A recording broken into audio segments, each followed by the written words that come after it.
Well, I know this is an innovative group because when T kind of got me suited up, he gave me this paper clip to very innovative, on-the-spot thinking. So thanks so much for having me. I spoke here last year, and I'm really excited to speak here again this year. I am the co-founder of a company, a startup called CreatorUp. We are a digital storytelling academy. We teach anyone, anywhere, how to tell their story with video. My background is I graduated from USC Film School in 2008. A very long, expensive program. 4 years, $150,000 later. And one of my jobs when I was there was to sit in the admissions office and reject people.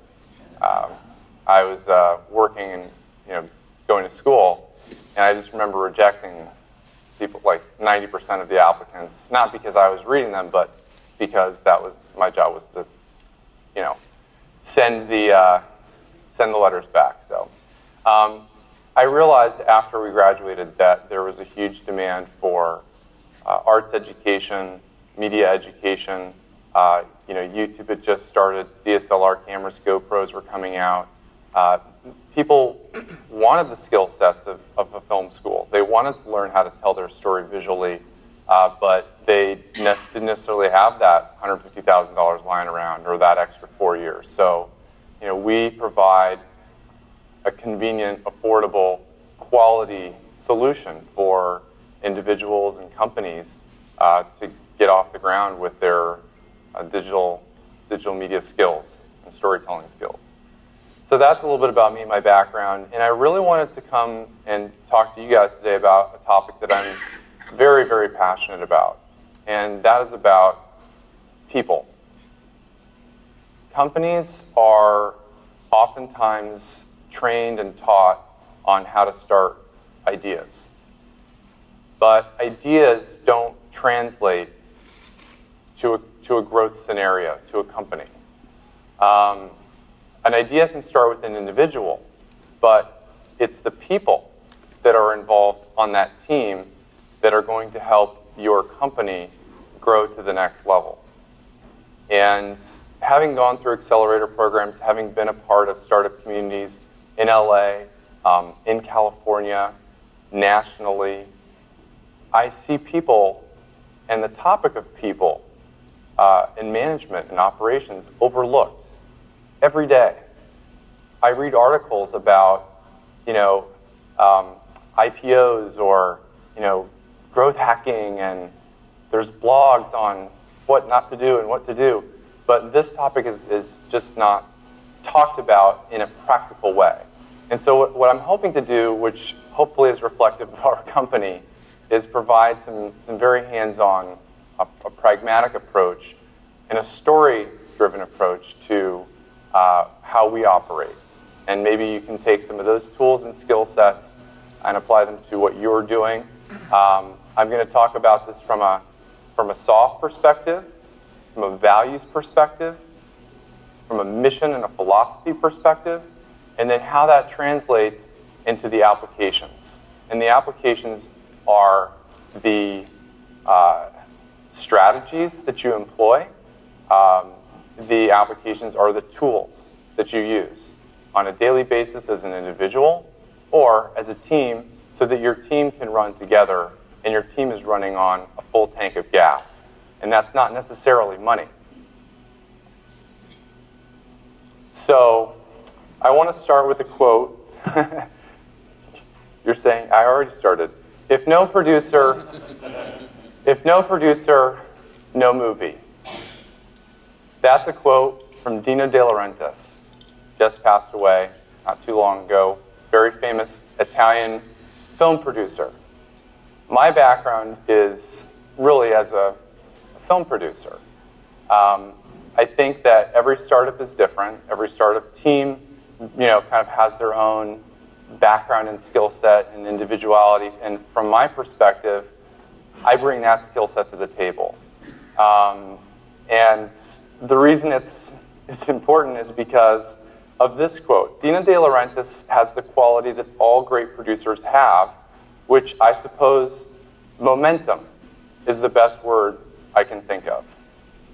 Really great producers are creating momentum. When there is no movie, there's just an idea. When I was working at Creative Artists Agency on an agent's desk, and we had Paranormal Activity, which was this little DVD that came up through the mailroom.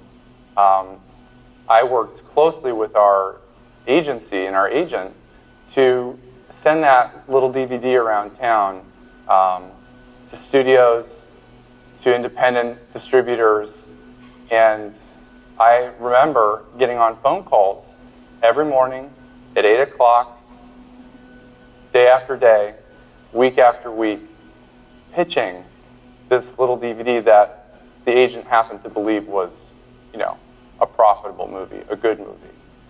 And that movie was made for $15,000, and it's grossed over $100 million revenue. So, and it's also a major sequel. So my point is that in the movie business and in the startup world, ideas are about creating momentum and having people that believe in those ideas at their core level and then implement the strategies to take those ideas to market, to reality. So I'm going to tell you our story. Our story started with a mission. And that mission was what creates the culture and influences our operations every day. It is the mission to provide quality, affordable arts education globally.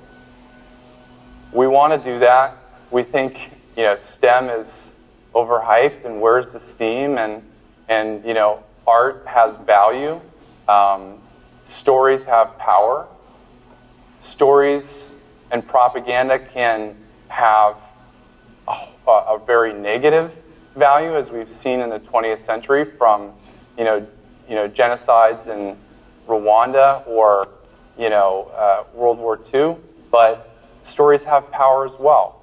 And if we can create media literacy, digital literacy globally, then we've really accomplished something exciting, something groundbreaking, something life-changing. And so we start with a mission.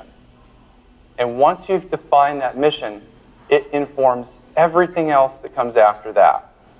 And so that is the mission under which our company was founded, and that is the mission that is our North Star, our guiding principle. So when our two team members came together, the two team member, it's like a blob. I mean, everyone's doing everything. You're filing your simple partnership agreement, you're getting your DBA, you're getting your EIN. Those are the practical things that you're doing. You're picking a bank. But those soft values that we started with were one of equal partnerships, fair agreements, and creating value beyond yourself. Creating value for other people. And not just your customers, your other stakeholders as well. And I think that if you're able to, this is my personal philosophy, but create multiple value streams outside of yourself, you're already creating a growth strategy as well. So we went from a blob to ooze. And when we moved into the ooze scenario is when we realized, wait a minute, we don't have all the skills we need to make this company run. And so you identify your gaps, and the second stage was finding a third partner. And that third partner had a technology background, web developer, web design, and he became an equal third partner in our company. And we drew up the deals, the contracts that reflected that. And the third stage of our building out of our people was adding other stakeholders. In this case, our company is an education company, and we hired teachers. Now, as a startup with zero resources, how do you hire somebody? Well, we created a shared value agreement with some revenue share percentages as part of the deal. So we weren't able to pay anyone up front, and every one of the 30 full video tutorial courses, 500 lessons on the website now, is created by a teacher. And that teacher brings their expertise to the table, and they receive a revenue share. So as you can see, our philosophy is influencing our revenue, it's influencing our business model, and it does translate. Your customers, in the same stage as you're adding, maybe additional stakeholders in the business, your customers are also your stakeholders. They can become coordinators, volunteers, ambassadors, evangelists.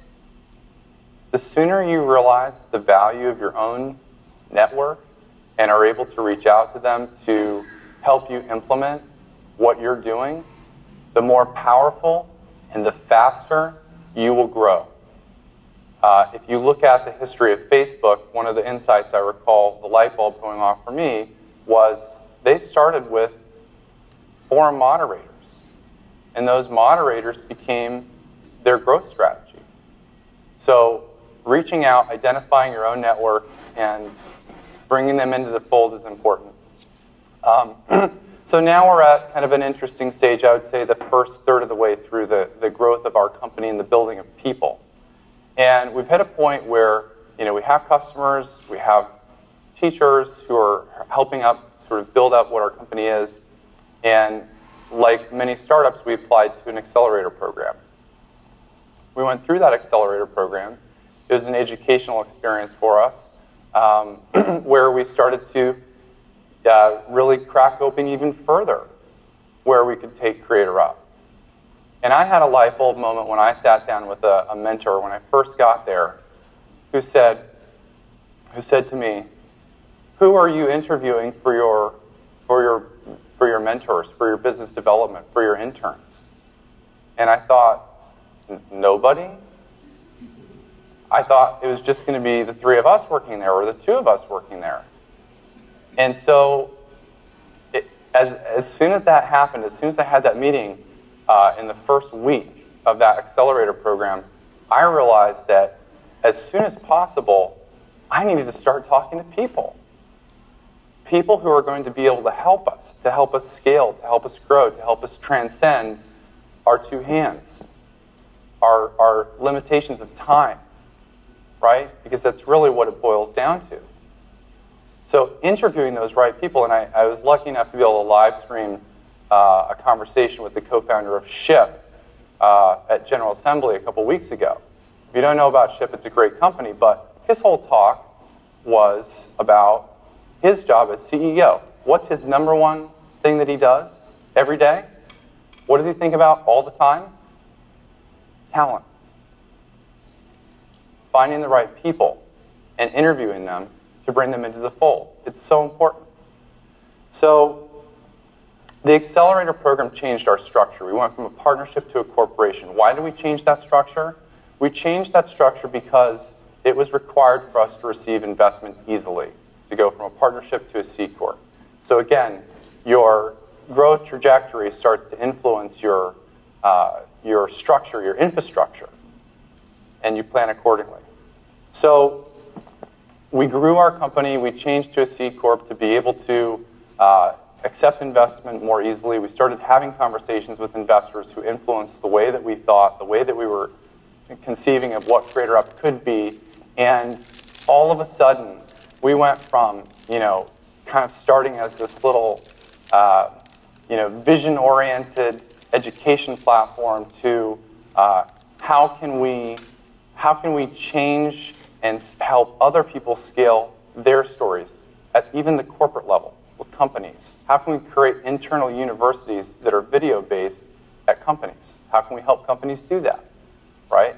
So our vision started to even get bigger as we spoke to investors, and they started to influence our thoughts as well.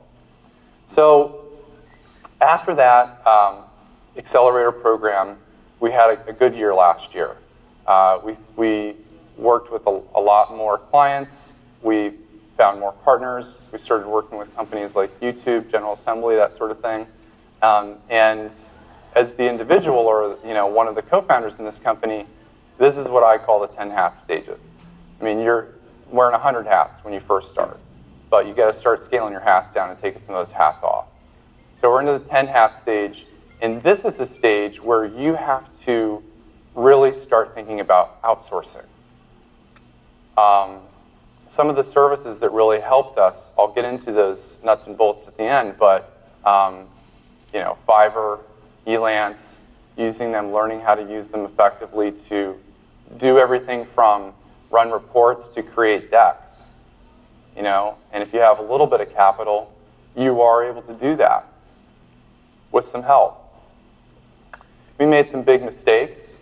One of the biggest mistakes we made when you're thinking about the services and the people who help you run your company that you work with are working with the wrong people. People who might be charging you too much, or who might say that they're going to help you because of their name brand. But, I mean, just as an example, if you're looking for an accountant, that accountant is an important person in your company.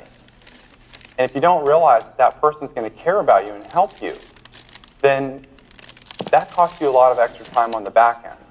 So I really just bring that up because from your customers to your core team members to the bookkeeper, everyone has to be invested in you and your company, and you have to trust that person really closely. Otherwise, it just wastes a lot of time and money. I had a meeting after our accelerator program, after we had started to build some of these clients. You kind of go through these fits and starts, but it was another epiphany moment with a legal advisor, happened to be the attorney for Sean Parker. And I said to him, how do we have more meaningful conversations with investors, with bigger stakeholders? And he said, well, who's on your advisory board? And I named off the 3 people that we had our advisory board that we hadn't spoken to in a year. Oops. And he said, that's not an advisory board. Who's on your advisory board? And I said, well, I guess we need to really build a meaningful advisory board. And he said, yes, that's the next step for you. And so at that stage, after we were back in Los Angeles from our accelerator program, we said, okay, we will build our advisory board. What does that mean? We found somebody who had all of our gaps, somebody in marketing and sales, somebody in operations and product, somebody in legal, right? Somebody who is very good with biz dev.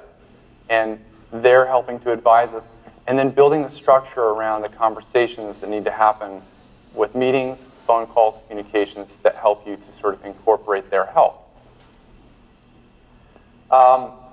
Through those advisory boards come opportunities.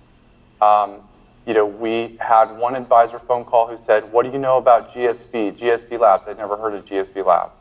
He said, well, it's this other accelerator program that's happening in the Bay Area. They're one of the top ed tech accelerator programs. I said, that's great, that's interesting. At South by Southwest EDU, the second time around, which is where, by the way, we connected with our first accelerator, Dream Adventures, we encountered GSB Labs. I met them, I'd heard about them, one of our advisors knew them, and we started May 1st, the virtual accelerator. So I'm just tying the pieces together of how your advisory board sort of loops into your trajectory. Our next steps will be building out mentors that can help us with more partnerships and building an executive board. And once we do receive investment, if we choose to do that, then our company will start to grow, and then we'll start to make more hires. So we're a mid-stage company.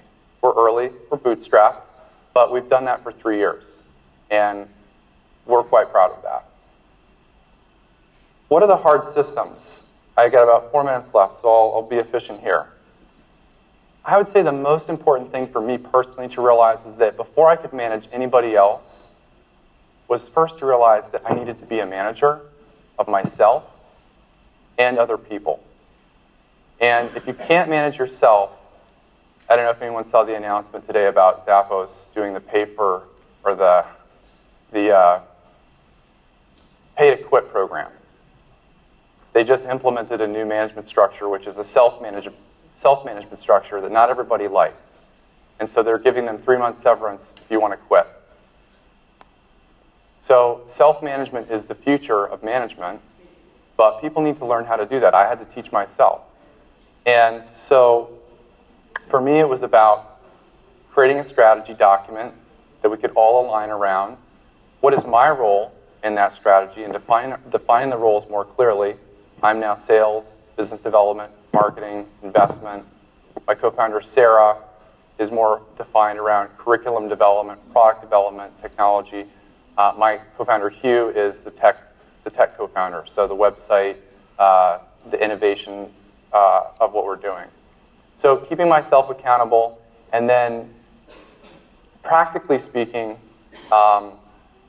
communicating with my team. So setting individual team meetings and listening to what the other person is actually saying and getting feedback from yourself so that you can stay accountable to your team. We have weekly team meetings to go over nuts and bolts. We have monthly advisor meetings. We have agendas. I have advisor ask emails. We have a core strategy document, brand documents that we can refer to. So it's about creating that hard infrastructure that the whole company can look back to. And a lot of that is actually done through Google Docs. Understanding the clockwork of setting a goal, creating a timeline, checking in. These are the things that I think kind of go overlooked. So the tools, the utility tools versus clutter tools. I have about 100 or maybe 150, probably 200 tool services that I have passwords to. I probably use 5 or 10 of them every day. So these are the 5 or 10. I use Evernote, and I use Evernote to manage myself. Every 15 minutes when I get up in the beginning of the day, I write out my to-do list, and I check that back to my strategy document. I always take notes on that Evernote for every single call, every single meeting, and that's where I hold all our agendas. With Google Docs, that's where all our calendars, deal pipelines, client lists live. The business essentials for me are, Rocket Lawyer, QuickBooks, Dropbox, Stripe, PayPal, Elance, Fiverr. I'm happy to share these with you later. For business development and marketing, I use GoToMeeting, MailChimp, GetDrip, Zopin for support and customers, Eventbrite, Meetup for marketing. For the hard protocol, we discuss and document. We have hard discussions, and we document those conversations. And if you're not doing that, you're not creating a company that can track your traction. The soft protocol, one of the things we early realized was we got to be able to argue with each other and be okay with that. And so we're very transparent. We fight, but in a good way. We fight for what we think is right, and we're not afraid to hurt each other's feelings because we have a relationship. That's because we care about each other. We make time to get a little bit personal and ask how that person's doing. We have a culture that cares about each other. Our company is unique. We have one full-time, one three-quarter time, and one half-time person. We're not all working in the same office. One person's in Santa Monica, one person's in Culver City, one person's in Burbank. So every company has a different look and a different feel. This is how our company operates. Resources I could recommend to you that have been helpful to me, AppSumo, Growth Hack TV, I think they're both great. Giving back, volunteering at Startup Weekend, and things to avoid, expensive startup conferences. So I think what you've done here with Innovate Pasadena is remarkable. You've created a supportive community that gives back and learns from each other and helps each other. And I'm really pleased to be a part of that community, and I hope to be more involved. I'd love to take any questions if there's any time left, but that's the talk for me. All right, thank you, Michael. I actually really like the part about the connections and how you actually got some of your advisors through all those connections that you made. And that's what we're doing here every Friday. I mean, how many people here have met other connections and done business with other people within this room or from Innovate Pasadena? Just a show of hands. See, that's exactly what we're doing here, and I like this whole connection thing. I love Pasadena. I'm not from here, but I love Pasadena, and I love this. So, okay, we're going to open up the floor to questions. So John will walk around with the mic. If you have a question, please raise your hand, and we'll go through this. Hello, I'm Eric. I'm a mobile app developer. I have a question regarding advisory board because what are some incentives you offer to your advisor and what's in it for them to spend the time? Yeah, absolutely. So I'll be somewhat transparent and say that we offer our advisors equity, and that equity, usually I was told, 0.25% is a standard going rate. Your advisors will want more than that. And they're going to ask for that. And quite honestly, it's one of the biggest, has been one of the biggest challenges for me, is how do you compensate that person who has a very specific skill set and also get them to buy into your company? I think that the question that you need to answer is, how much does that person care about my company? And if they care about your company, you're going to want to give them more, and they're going to want to give you more. And so it's going to work out. Yeah. Are you using any CRMs? So Google Docs. We use, the only CRM that I tried and really didn't like was Streak. Lives on top of Gmail. It's free. You can get a version that is more premium than that. But ultimately, for where we're at right now, which is that we don't have a big team operating, we've taken all the sort of templates from Streak or other CRMs and mapped them into Google Docs. It works. That's Streak, S-T-R-E-A-K? Streak, yep, S-T-R-E-A-K. It's a great service. Thanks. Yeah.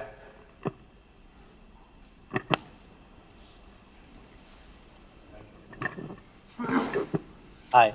You mentioned the advisory board, and then you're going to start making an executive board. Correct. What will be the functional difference between those two? Yeah.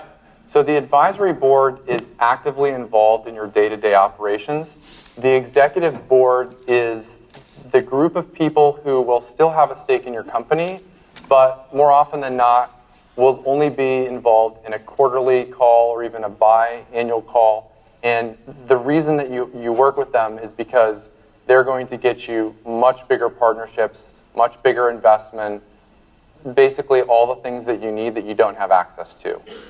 And so identifying who those people are, who could be on your executive board, is part of the job of your advisory board. It's all part of the network. And you don't have that network. I don't have that network. We don't have that network. It's a limitation that you have to transcend. And they're making introductions. And you have to ask for those introductions. Sometimes it's a question of, hey, I'd like to meet this person. More often than not, the question is, who should I meet that I don't know? That's the toughest question that we forget. And you always get an answer.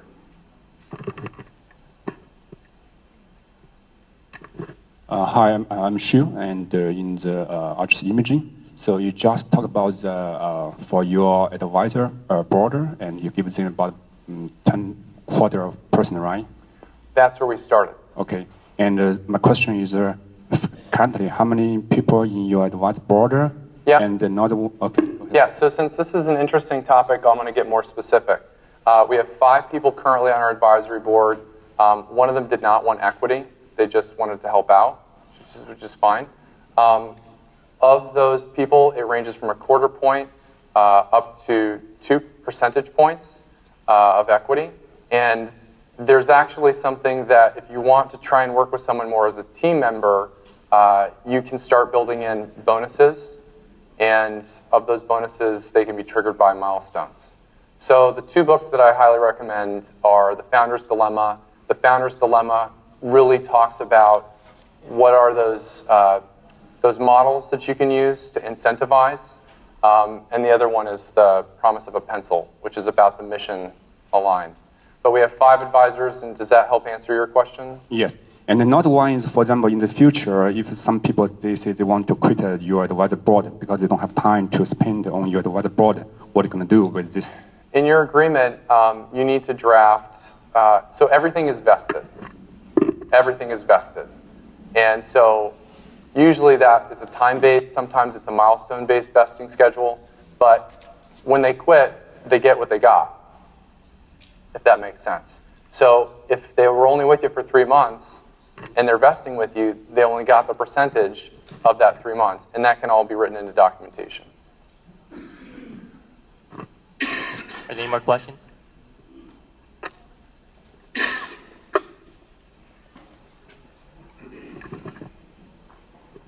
Hi.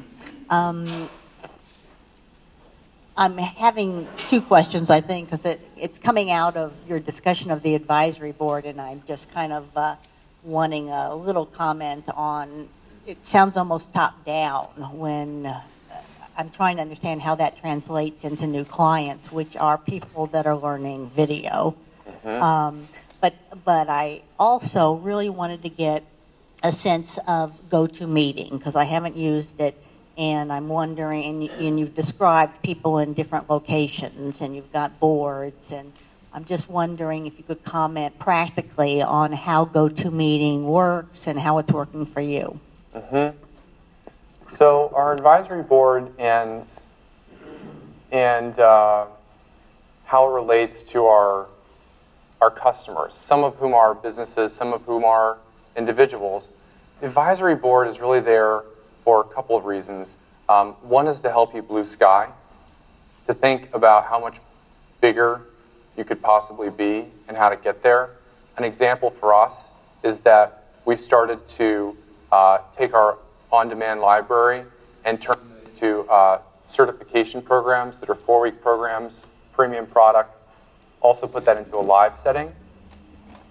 So the advisory board, they're not directly connecting us to customers necessarily, but they're helping us think about what are the strategies that are going to help us to connect to new customers, existing customers in new ways, that sort of thing.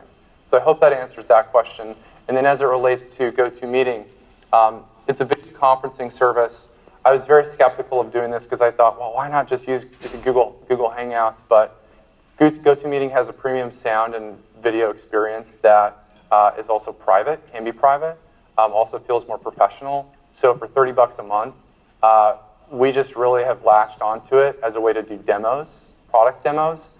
Video conferencing with advisors face-to-face is so important.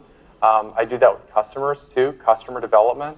So for me, GoToMeeting is an essential tool to do all those things, because without it, you get lost in the phone call, or you get lost in the email, or lost in the text message. So practically how it works, all you do is you send them the link, and they can either access it through an app or through the web, or their phone. Any more questions? Thank you very much for the talk. Yeah. Could you talk more about your vetting strategies, just with like Fiverr and Elance? Like, what has kind of been your progression in terms of like starting out, getting your first people on there, and kind of figuring out, okay, how do I figure out if someone's really going to work for me, especially if you're sending someone to go work with a client, for example? Right. The first part you said was? Just Fiverr, Elance, just your strategy over time of like evaluating people and seeing. Evaluating people. Yeah, how do I find a freelancer or someone who's going to do a small contract job that's better or worse than someone else? Right. There are a couple of different ways to go. You know, Craigslist, by the way, is also an option to find more local help. One of the real drawbacks of Fiverr and Elance is the geography. If you want to meet someone, I hate to say it, but Craigslist tends to be closer. If you want to get something done cheap and fast, Elance and Fiverr and quality, Elance and Fiverr are good for that. How do you identify someone? I mean, there's a lot of great reviews on Fiverr and Elance. It's a really kind of, by the way, Elance is just sucked into Odesk, so I think that might change things, but it's a little clunky. There's like an escrow account, and you pay someone, you have to prove, I mean, there's like 10 different steps, but when you do find someone, you kind of go back to that someone, and you really evaluate them based on their first project. It's really the only way you could evaluate them, right? Did they do a good job? But typically, the cool thing about what I found with Elance is that because they're so well reviewed, chances of them messing it up are pretty low, especially when it comes to like data entry or reports. On the design side, like if you're having someone work with a deck, I mean, obviously you can look at their portfolio before you make decisions and that sort of thing. So I hope that helps.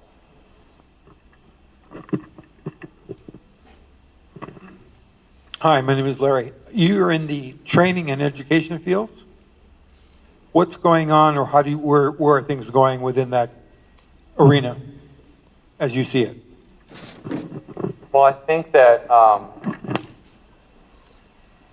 the major trend you're starting to see is that companies are faced with a problem where they're not able to find people who have the skill sets they need.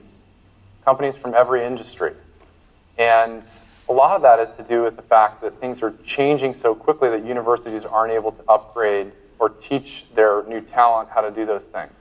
So what that means is that a lot of these companies are starting their own internal training programs. So they may hire someone who has more of the soft skills or a background that they like, and then train them internally. So I think internal trainings and internal universities at companies are starting to really get bigger. Inside of traditional education, they're figuring this out, and they're trying to do a lot more to create more efficient, dynamic education models that are video-driven, that have an online component that reach beyond the borders of the university. MOOCs are out of fashion, but what's coming into fashion are a more robust way to reach more people that is effective as it relates to what the industry is looking for. Using video. Video is just one of the ways, but I would say that of the, one example is Century 21. So 60% of companies are using video to do their trainings, and Century 21 has their own now university. And that's interesting. And some of those are, because if you're a Century 21 realtor, you don't show up to a corporate office necessarily. You don't have to take that training. But it's becoming not only user-generated, but produced. So some realtors are producing their own best practices, becoming the teachers, right? And because they're the good agents, and they're sharing their knowledge. So there's some UGC, but there's also some produced stuff that comes from the top down, where they're hiring best practices, they're producing it, making it look great, right? And then it's all socialized. So for example, the great thing about video is that it can be liked, it can be shared, it can be popularized, right? So if this tip or this strategy is working really well for this person in Ohio, I'm going to use it in Indiana, or I'm going to use it, you know what I mean? So it's fundamentally shifting. It's fundamentally shifting. And that's an equalizing factor. I think it's a good thing. But it can be confusing. And that's where we're at as a consumer society. Back here. Hi, my name is Chris Chen. I'm working on my own startup. I had a question about, you said talking to people. That's sort of one of the most important things that you do. And one of your advisors said, well, who are you hiring? Who are you looking for? Who are you interviewing? So my question is that, and it also sounded like you have like three people, 3-year founders, one's full-time, one's 3/4, one half-time, right? So I guess my question is that, do you always have like positions that you're interviewing for? So in other words that, maybe it's like you're constantly looking, but you have positions that are permanently unfilled to actually be able to talk to more people? Or is that something that, you've heard of people doing, or would suggest as like a good way to just bring people in, and when you finally find somebody, you can fill them into some other role? Yeah. You're right on in the fact that you have to sort of define where your gaps are and how that fits into the strategy of the business itself. I would say that as a light factor, the way that I approach this currently is through internships, thinking about where can we help someone else learn this skill set, but what are we looking for and what do we need. As we gain access to capital, we'll have more opportunity to outsource those types of things. But typically, if it's not a headhunting situation, which is we have this real gap, this real immediate problem that we need, or we've identified this strategy and this is the person we need to fill that role, we kind of know what we need done on the outsourcing side, and we typically will work with people who we've folded into the fold, right? So for example, we hire a lot of our teachers, right? Because they're stakeholders in the company, and they have an expertise in production, film production, or they have an expertise in marketing, right? Or an expertise in story, that type of thing. So some of it happens organically. For the non-organic stuff, I'd say that is the most challenging. Typically, it's done through referral by an advisor or through an ecosystem, right? So when we were in the accelerator program in New York, there were a list of candidates that were curated. As we go up to Silicon Valley for our next accelerator program, there is a list of mentors who can make those types of referrals. So I highly recommend, having some sort of system like that that's community driven. Otherwise, you're going to go crazy. Hi, I'm Aaron Weiner, and my question is, you're always on the lookout for talent. That's the key. You quoted another leader in saying that that's the most important thing. When you find the talent, what are they looking for, both in the sense of what they're working on and where they're working? Yeah. I would say most importantly, they want to have an impact on the company. They want to have the freedom to make their own decisions. They want to feel a part of the team. So there's a cultural element there. There has to be a fit, right? All of those things are really important when it comes to talent. I think for us, and vision and mission aligned. To answer the second part of your question, is it more of a like where do they want to be type of situation in their career or physically? Place. Yeah, physical place. Do they want to come to an office? Do they like being independent, working in their pajamas and all? Right. Well, it's interesting. I actually have one of my office mates, Caitlin, is here, so she works next to us, and she could sort of mention a few things about this as well. But in our office, which is not very big, we work in a larger space. So when people come into our office, they can check in, right, in the main space, but they can work anywhere. There's couches, there's a conference room, there's a kitchen, right? So the freedom to kind of roam around and be comfortable and feel comfortable in that place. But I also make it clear to them that, the way that I run the business as a manager is to say, these are the things that we need to accomplish, and you have the freedom of place or time to do them. If you want to come in at 10 or 10:30 and leave at 4:30, I mean, it's not a time-based system. Are you in a co-working space? No, we're not.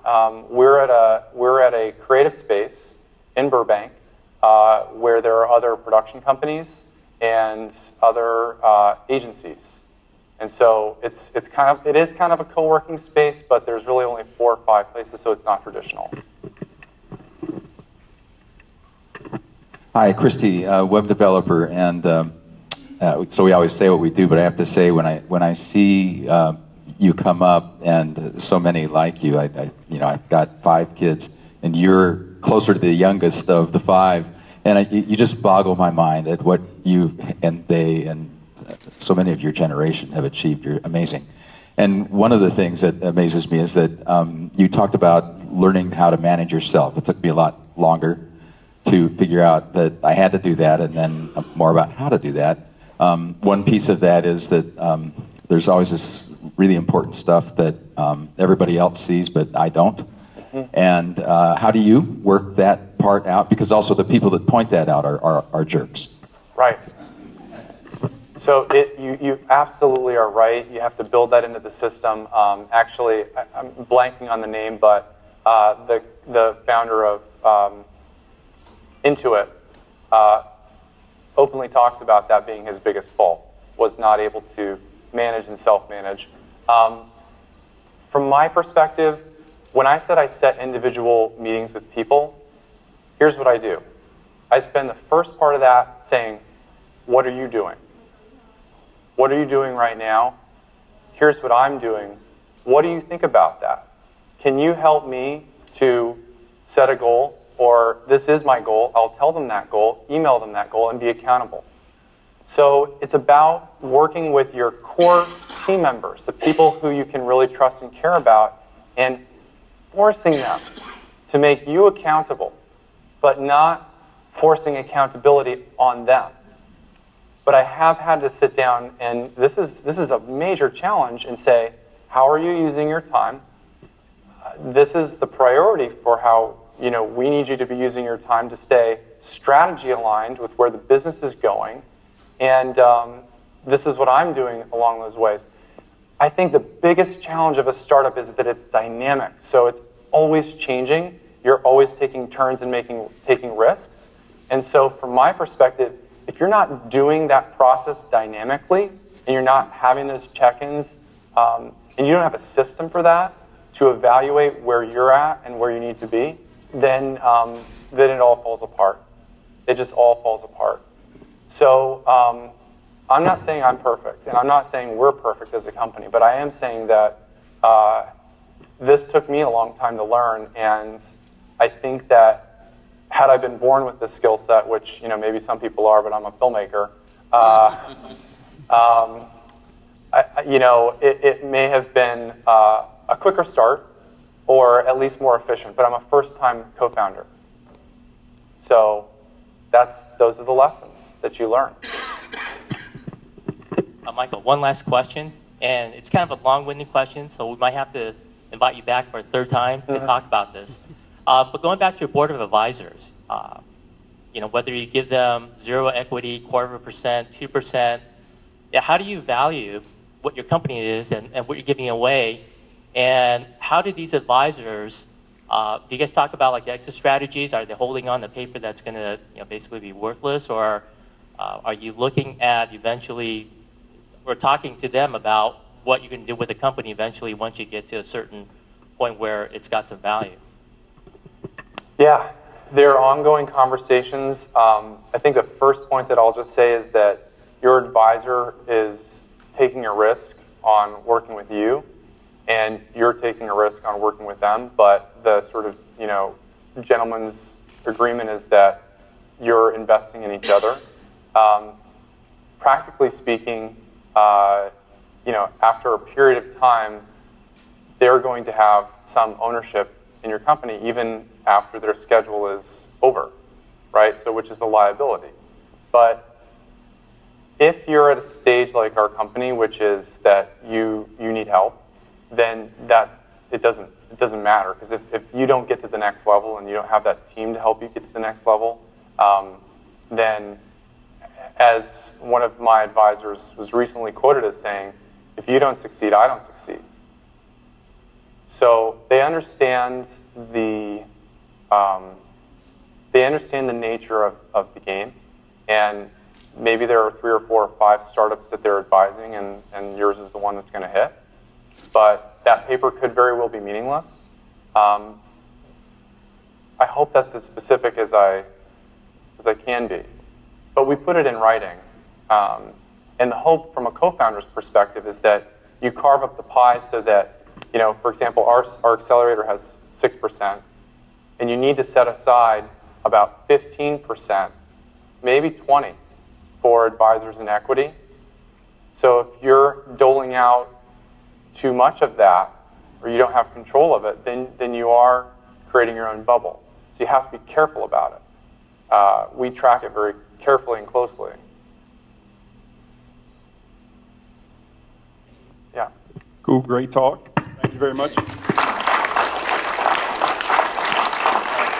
I saw a lot of people taking notes and recording, so you helped out a lot of people I know.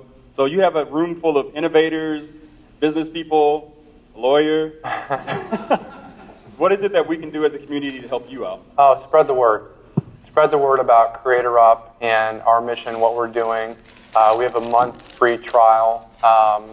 So go check out the website, take a look, sign up, do your month free, start making videos. CreatorUp. Well, you want the real story or the no? This word creator came into the creative lexicon really through the video community when YouTube kind of became a force and filmmaker got pushed out of the lexicon, and creator became sort of a universal term for a creative person who is making things. And there was really no resource for these people that was helpful. I mean, there was a lot of exploitation happening with agencies and that sort of thing. So the word up to me was a way to sort of symbolize the fact that we wanted to take this creative person and lift them up and give them a resource. Practically speaking, the domain is something that we own across every channel, and that's a real practical consideration, so we had to have that, and I like the sound of it. Cool, so what we're going to do here is take a real quick selfie, and then we're going to turn over for announcements. So if you have announcements, let's do the selfie real quick first. Oh. You can just stand right over here. All right. All right, nobody's going to throw anything up. There we go.